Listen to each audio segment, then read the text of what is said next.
May 28th, Saint Germanus. Saint Germanus, the glory of the Church of France in the 6th century, was born in a city in south-central France about the year 496. In his youth he was conspicuous for his fervor. After being ordained priest, he was made abbot of St. Symphorian's monastery. He was favored at that time with the gifts of miracles and prophecy. It was his custom to pray for the greater part of the night in the church while his monks slept. He bestowed on the poor of the region all that he could of the monastery's resources and provisions, and provoked at times the indignation of the religious, who at one time had him arrested and imprisoned by means of their defamation. He had scarcely been placed in a cell when the doors opened of themselves, and the bishop, being informed of it, recognized his sanctity and treated him with great respect. One night, in a dream, he thought a venerable old man presented him with the keys of the city of Paris, and said to him that God committed to his care the inhabitants of that city, that he might save them from perishing. 4 years after this divine admonition, in the year 554,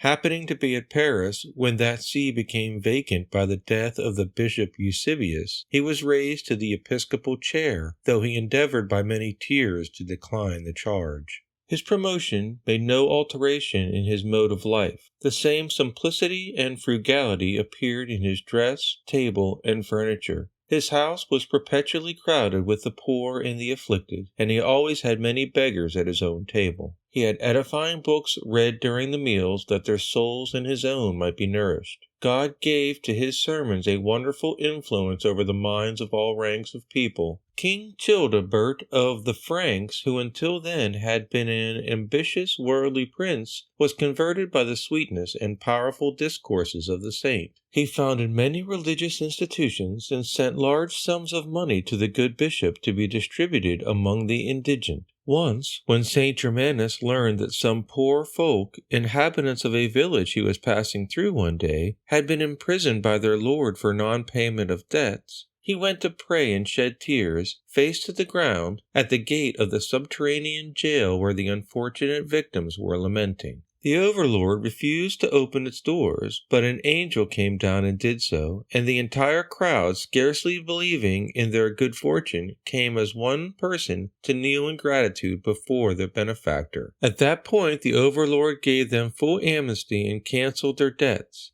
In his old age, Saint Germanus lost nothing of that zeal and activity which he had filled the great duties of his station in the vigor of his life, nor did the weakness to which his corporal austerities had reduced him make him abate anything in the mortifications of his penitential life, which redoubled in celestial ardor as he approached more closely the end of his course. By his zeal, the remains of idolatry were rooted out and destroyed in France. The saint continued his labors for the conversion of sinners, the deliverance of prisoners, and the relief of the poor, until he was called to receive his reward at the age of 80 on the 28th of May in the year 576.